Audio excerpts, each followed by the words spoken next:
Discovered the Pain and Problem and Solution by Stephen R. Covey. This is the last video of this series, been part 3. The solution. There is nothing so powerful as an idea whose time has come.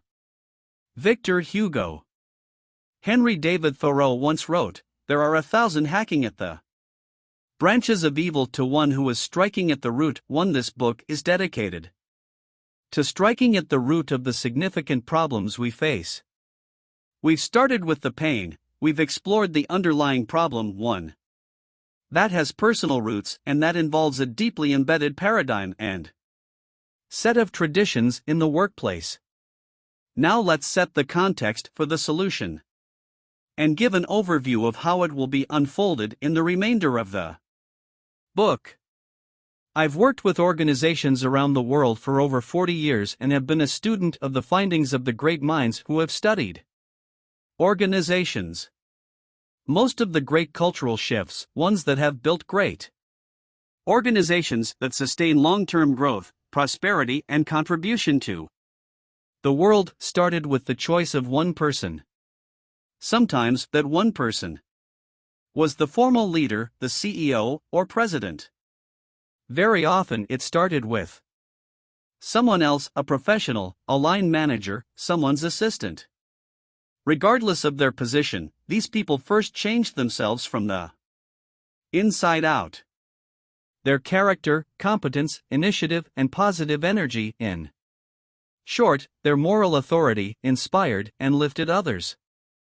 They possessed an anchored sense of identity, discovered their strengths and talents, and used them to meet needs and produce results.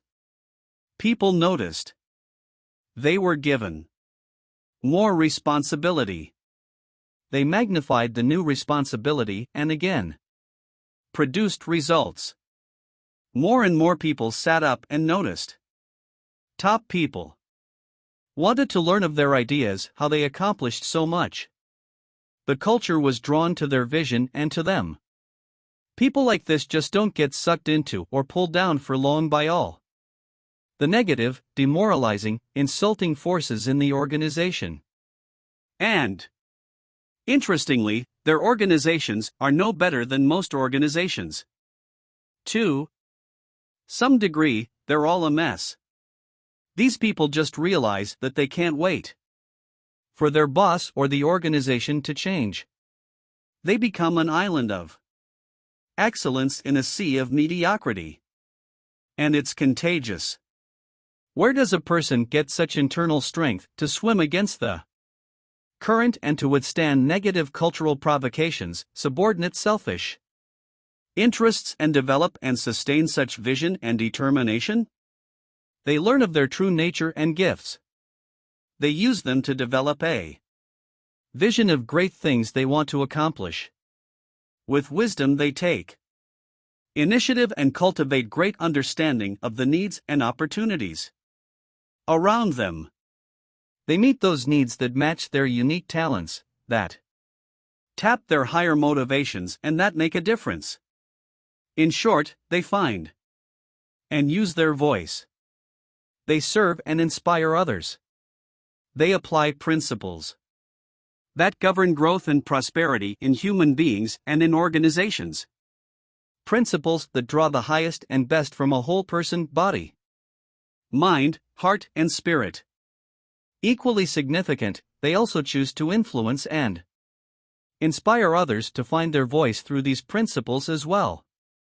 This two-part solution, find your voice and inspire others to find theirs, is a roadmap for individuals at any level of an organization to maximize their fulfillment and influence, become an irreplaceable contributor and inspire their team and the broader organization to do the same.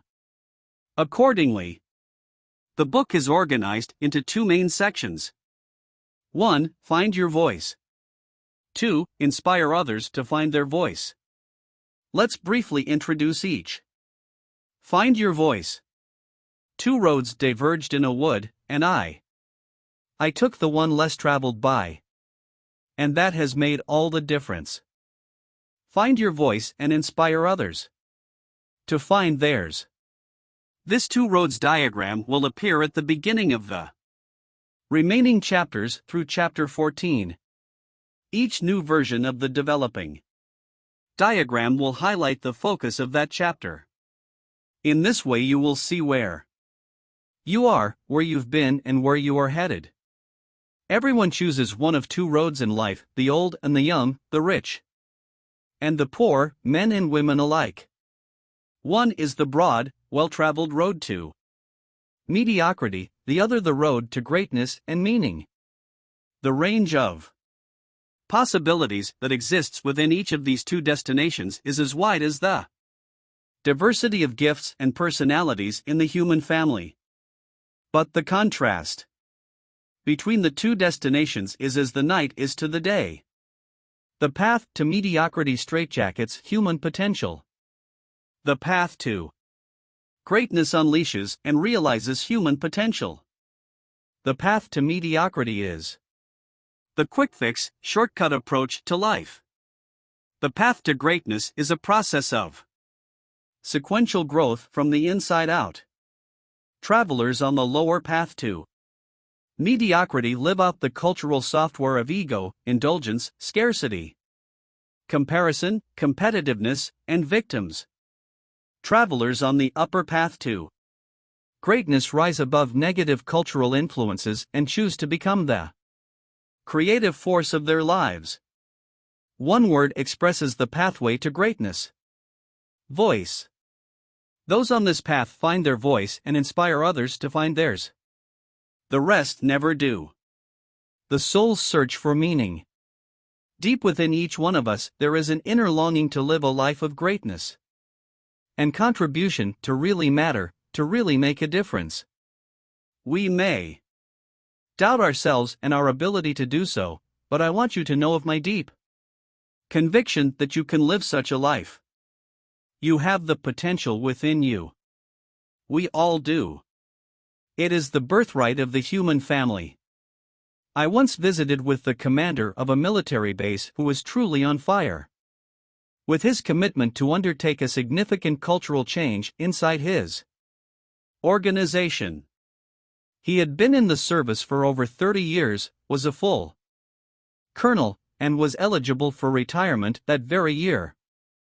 After he had been teaching and training his organization for many months, I asked him why he planned to stay on and undertake such a major initiative, one that would require swimming upstream against the tremendous resisting forces of tradition, lethargy, indifference, and low trust. I even said to him, "You could relax. You'd have a good retirement. Award banquets would be held in your honor. Loved ones and associates would celebrate you." He became very sober, paused for a long time, and then decided to share with me a very personal, almost sacred, experience. He said that his father had recently passed away. When the father was on his deathbed, he called his wife and son, the colonel, to him to say goodbye. He could barely speak. His wife wept during the entire visit, the son drew down close to his father, and his father whispered into his ear, "Son, don't do life like I did. I didn't do right by you or by your mother and never really made a difference. Son, promise me you won't do life like I did."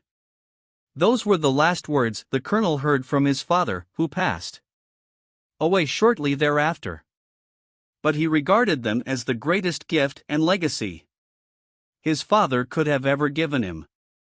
He made his mind up then and there that he was going to make a difference in every area of his life. Later, the colonel told me privately that he had been planning to retire and relax. In fact, he had secretly hoped that his successor would not do as well as he had, and that this would be obvious and apparent to all. But when he had this epiphany with his father, he determined not only to become a change catalyst in building principles of enduring leadership into the culture of his command, but also to see to it that his successor would be more successful than he had been.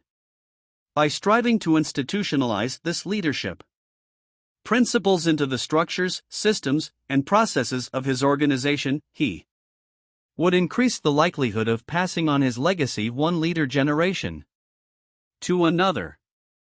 He said further that up until that experience with his father, he had knowingly taken the easier road, acting basically in a custodial role in the traditions of the past, and that he had chosen a life of mediocrity. But with his father, he resolved, as never before, to live a life of greatness, a life of real contribution, a life of significance, one that really made a difference. All of us can consciously decide to leave behind a life of mediocrity and to live a life of greatness at home, at work, and in the community. No matter what our circumstances may be, such a decision can be made by every one of us, whether that greatness is manifest by choosing to have a magnificent spirit in facing an incurable disease, by simply making a difference in the life of a child, giving that child a sense of worth and potential, by becoming a change catalyst inside an organization, or by becoming an initiator of a great cause in society. We all have the power to decide to live a great life, or even simpler, to have not only a good day but a great day. No matter how long we've walked life's pathway to mediocrity, we can always choose to switch paths always. It's never too late.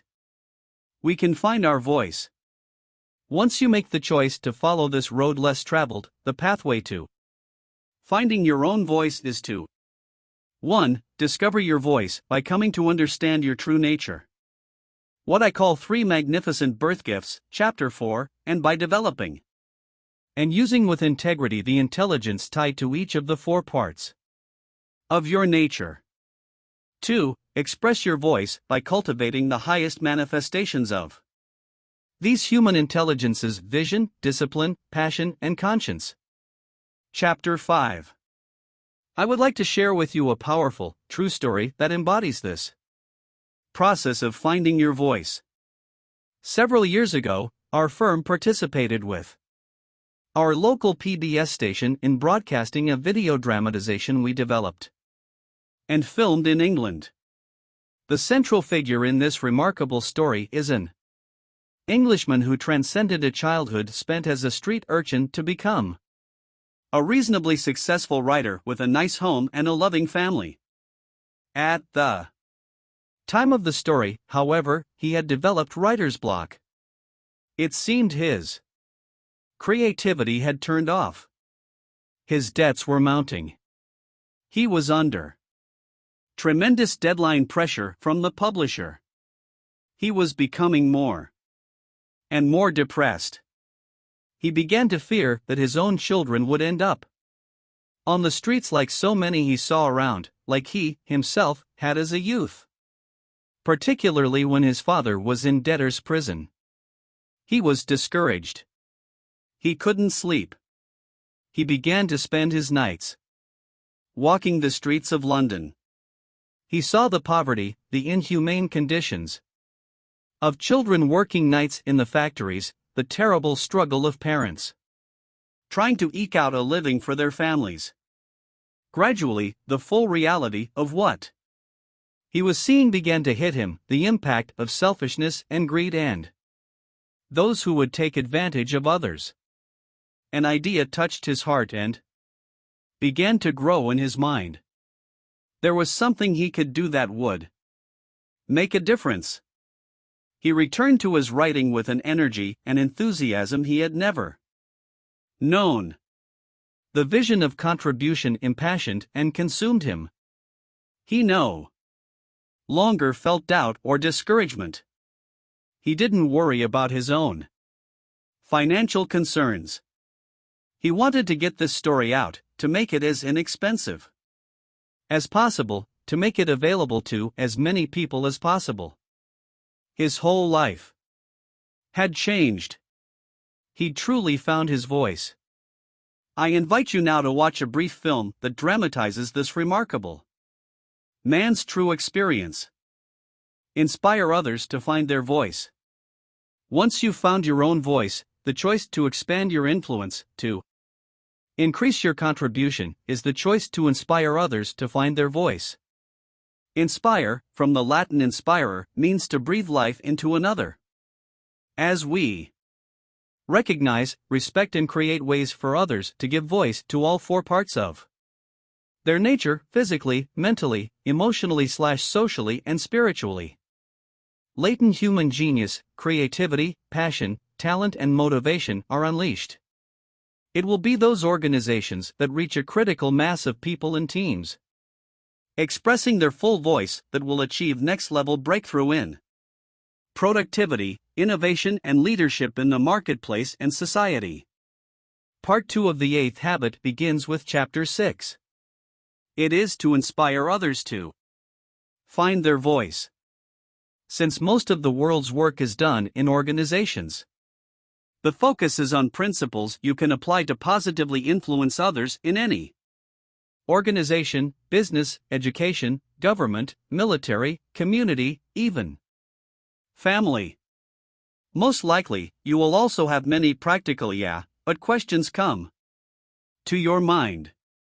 To assist you, you will find a brief section of commonly asked questions and my responses at the end of each remaining chapter. I hope they are helpful to you, but feel free to skip them if you are not interested. Following the last chapter of the book, you will also find a chapter dedicated to questions and answers that are more general and comprehensive in nature. Getting the most out of this book, learning by teaching and doing. If you would like to get the most out of this book and initiate powerful change and growth in your life and organization, I recommend 2 simple ideas to you. If you will do these 2 things, I guarantee dramatic results. The first is to teach others what you learn, the second is to systematically apply what you learn to do it. Teach and share as you go. Almost everyone acknowledges you learn best when you teach another and that your learning is internalized when you live it. While teaching at the university years ago, I met a visiting professor, Dr. Walter Gong, from San Jose, California. He taught a one-semester class for faculty entitled How to Improve Your Teaching. The essence of his program was this great principle: the best way to get people to learn is to turn them into teachers. In other words, you learn the material best when you teach it. I immediately started to apply that principle in my work and at home.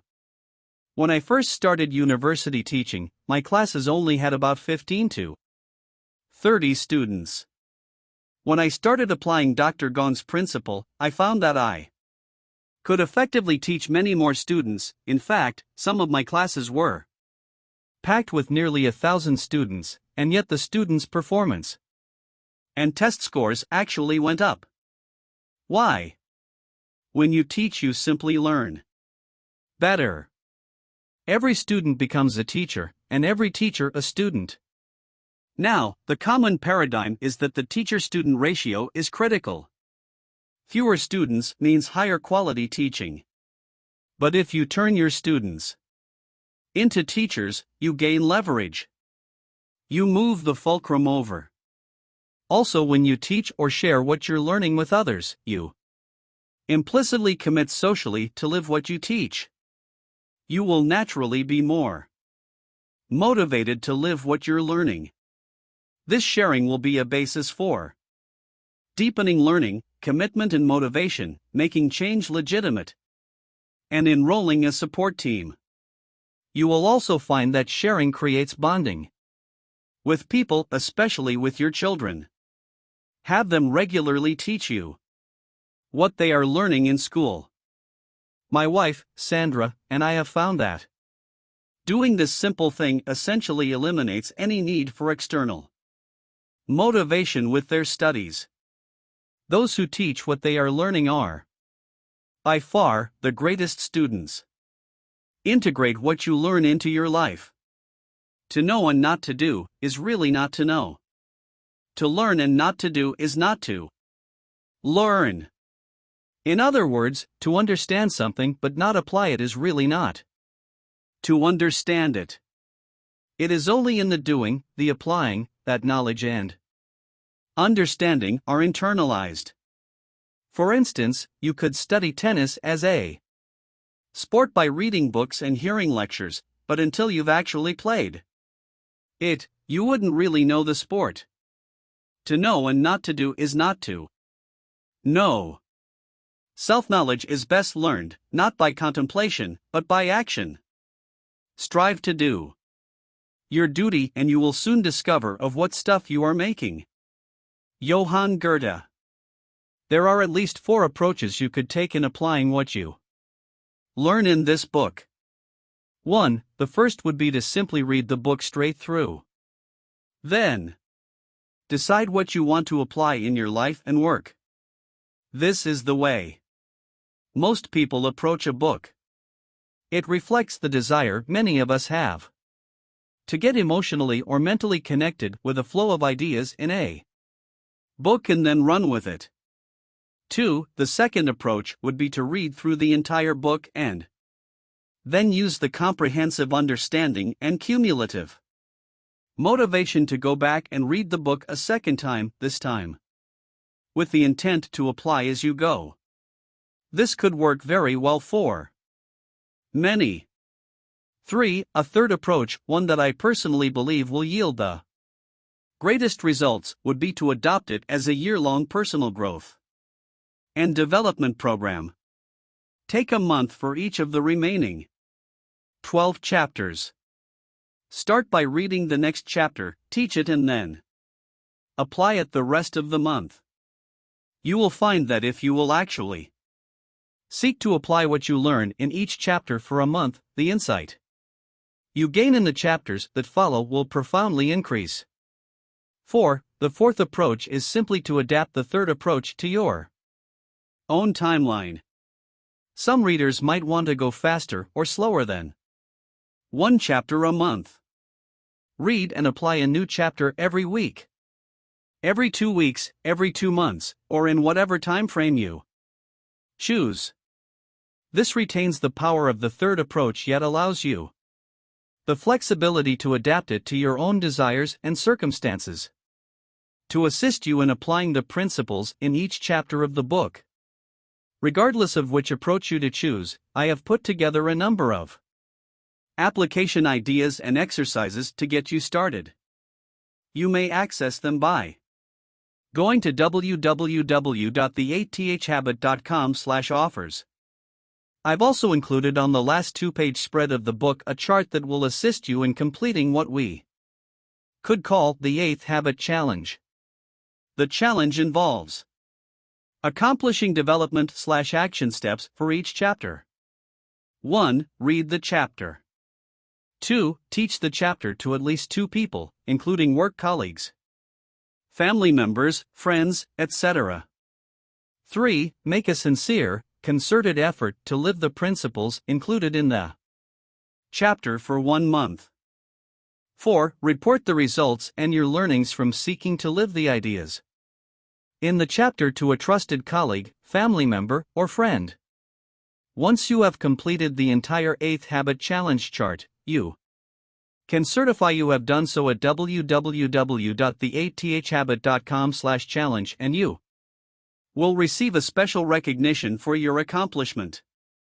As we move now to part 1, find your voice. Consider the words of Abraham Lincoln. The dogmas of the quiet past are inadequate to the stormy present. We must think anew. We must develop not only a new mindset, but also a new skill set and a new tool set that flows from it. This is difficult to do, it throws everyone out of their comfort zones. But a new reality has emerged, a new economy, a new challenge. This new challenge, not only surviving but truly thriving in this new reality, requires a new response, a new habit. Remember, habits lie at the intersection of knowledge, attitude, and skill. As you develop these 3 dimensions of the 8th habit, you'll increasingly become equal to the new challenge and to your unlimited possibilities. Thanks for watching. Please subscribe for more content like this.